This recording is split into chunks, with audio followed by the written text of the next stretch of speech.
नमस्कार, मी अमृता दीक्षित.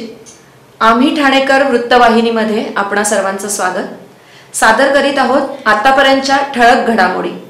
पुण्यातील मुख्यमंत्री माझी लाडकी बहीण योजनेच्या शुभारंभ सोहळ्याचे थेट प्रक्षेपण ठाण्यातील गडकरी रंगायतन येथे दाखवण्यात आले होते.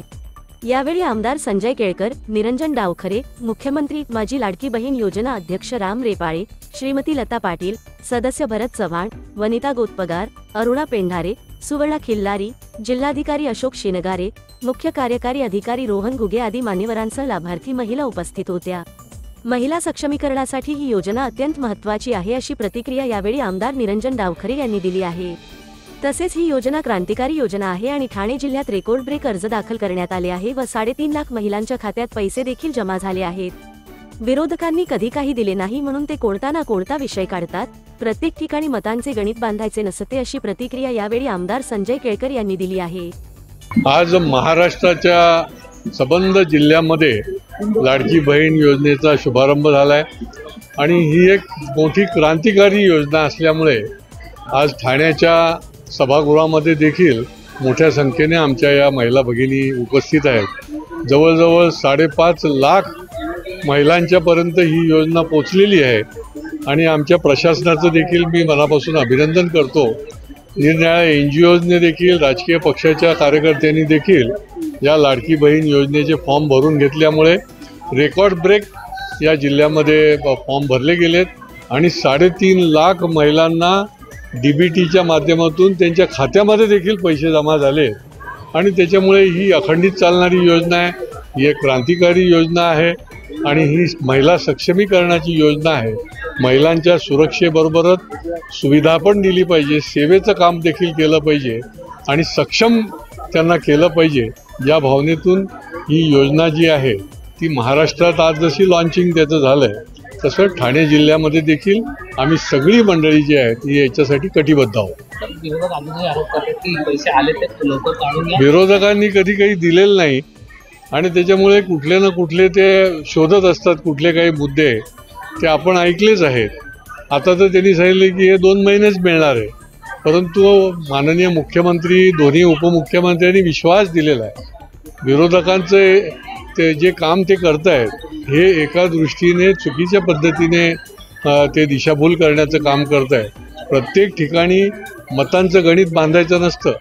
आमची बांधिलकी आहे स्त्री शक्तीशी, आमच्या मातृशक्तीशी आणि ती बांधिलकी महायुती सरकार जे आहे ते पाळत आहे.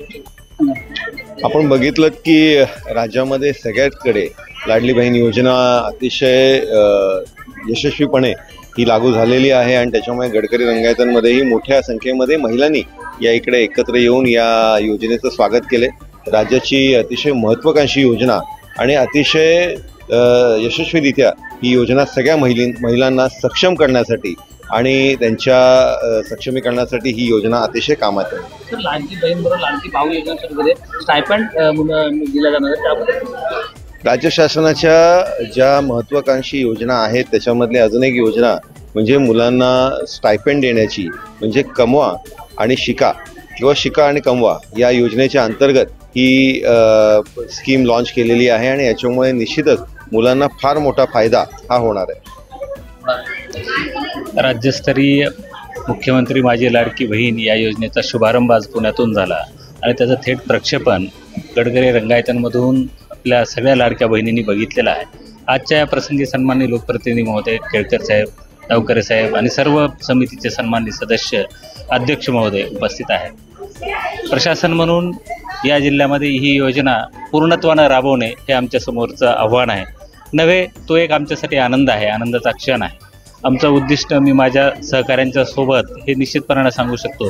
मुख्य कार्यकारी अधिकारी आहेत, महापालिकेचे आयुक्त आहेत, अंगणवाडीच्या संदर्भातली सगळी यंत्रणा आहे, या सर्वांच्या माध्यमातून या जिल्ह्यातली एकही पात्र असलेली महिला या योजनेपासून वंचित राहणार नाही अशा पद्धतीने आम्ही रात्रंदिवस काम करू आणि या योजनेच्या संदर्भाची यशस्वी अंमलबजावणी करण्याच्या दृष्टिकोनातून पाहिजे ती सर्व आम्ही यंत्रणा कामाला लावू.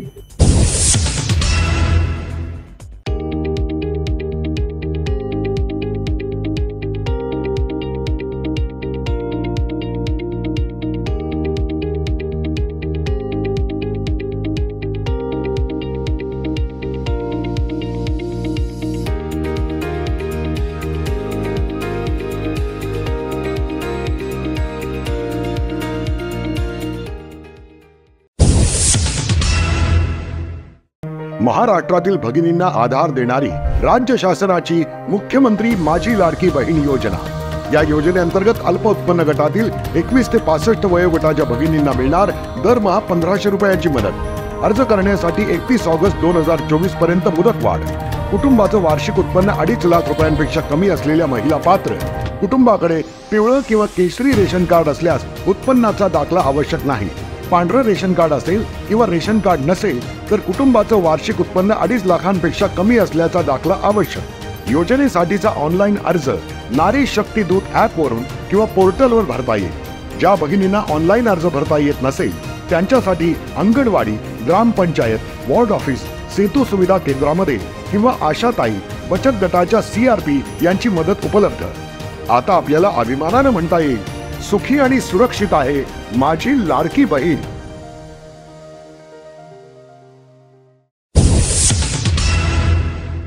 कोलकाता येथील महिला डॉक्टरवर अत्याचार करून हत्या केल्या प्रकरणाचे संपूर्ण देशभरात उमटताना दिसत आहेत। देशासह राज्यभरात या घटनेचा निषेध व्यक्त केला जात आहे। इंडियन मेडिकल असोसिएशनच्या वतीने अनेक ठिकाणी आंदोलने, निषेध मोर्चे निघत आहेत, तर काही ठिकाणी डॉक्टरांनी संप पुकारले आहेत। ठाण्यातील ठाणे महानगरपालिकेच्या छत्रपती शिवाजी महाराज रुग्णालयातील शेकडो डॉक्टरांनी आज काम बंद आंदोलन करत निषेध मोर्चा काढला आहे। छत्रपती शिवाजी महाराज रुग्णालय ते ठाणे जिल्हाधिकारी कार्यालय असा मोर्चा काढण्यात आला आहे।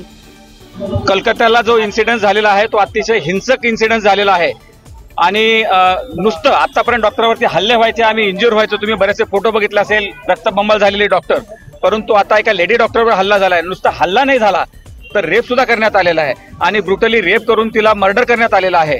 त्याच्यानंतर 200-300चा मॉब येऊन जो काही क्राईम सीन आहे तो क्राईम सीन सुद्धा व्हँडलाइज केलेला आहे, जेणेकरून काहीही एव्हिडन्स मिळणार नाही। त्या संदर्भामध्ये आम्ही हा स्ट्राईक करत आहोत आणि हा जो काम बंद आंदोलन आहे किंवा विड्रॉल ऑफ सर्व्हिसेस आहे ते इंडियन मेडिकल असोसिएशन जी जगातली सर्वात मोठी NGO आहे, ज्याचे 4 लाख मेंबर आहेत आणि आमच्यासोबत बाकीचे सगळे असोसिएशन सोबत आलेले आहेत। संपूर्ण भारतभर आज अशा प्रकारचं एजिटेशन आम्ही चालू केलेलं आहे। 1700 ब्रांचेस आहेत, 4 लाख डॉक्टर्स आहेत। आज आम्ही 24 आवर्ससाठी सगळ्या सर्व्हिसेस बंद केल्यात। No operation, no OPD, no admission patient except dire emergency. Sir, हा आंदोलन कुठपर्यंत चालू राहणार आहे? हा सध्या तरी इंडियन मेडिकल असोसिएशनने 24 तासाची हाक दिलेली आहे।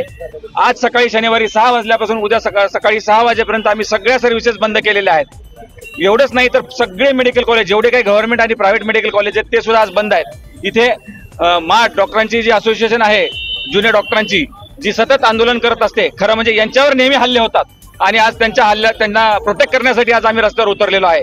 तर मार्चचे डॉक्टर, इथे डॉक्टर सचिन पटेल आहेत मार्चचे अध्यक्ष, ते सुद्धा आलेले आहेत।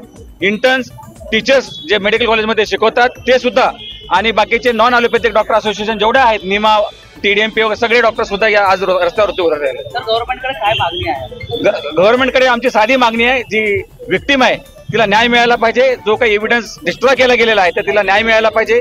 तिच्या फॅमिलीला कंपन्सेशन देण्यात यायला पाहिजे।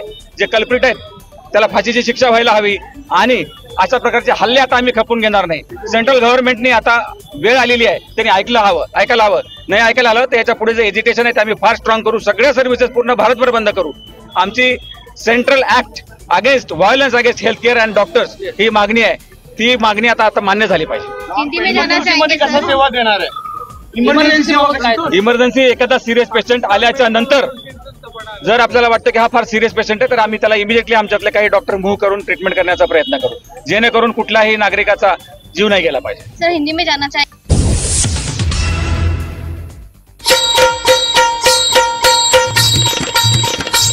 कला, क्रीडा, साहित्य आणि संगीत या कला क्षेत्रात अभूतपूर्व कामगिरी बजावलेल्या ठाणे जिल्ह्यातील अस्सल ठाणेकर कलाकारांना ठाण्याविषयी नेमकं काय वाटतं हे जाणून घेणार आहोत खुद्द त्यांच्याचकडून। आम्ही ठाणेकर वृत्तवाहिनीची नवी मालिका माझं ठाणं मी ठाण्याचा पाहायला विसरू नका, फक्त आणि फक्त आम्ही ठाणेकर वृत्तवाहिनीवर।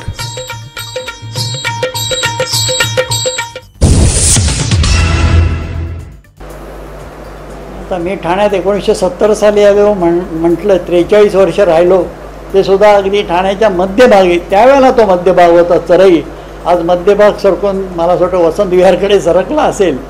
परंतु खूप आनंद मिळाला। माझ्या मुलींची शिक्षणं समर्थ विद्यालयात झाली आणि ठाणा कॉलेजमध्ये झाली।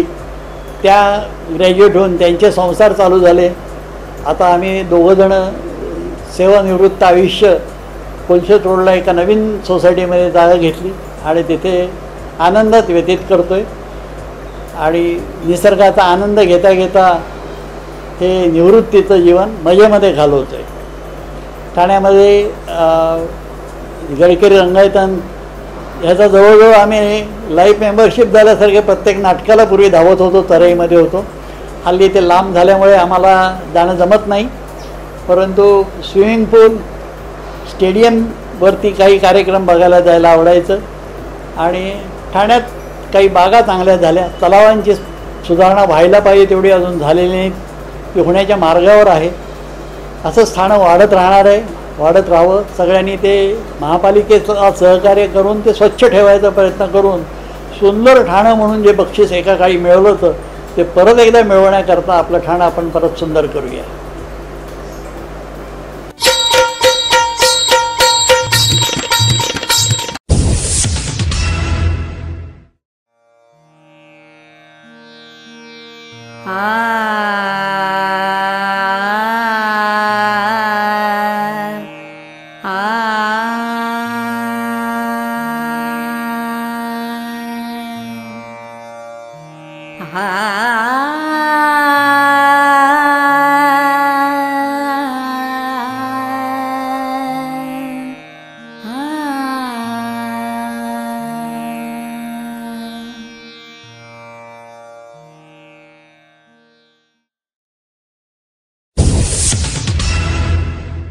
आम्ही ठाणेकर,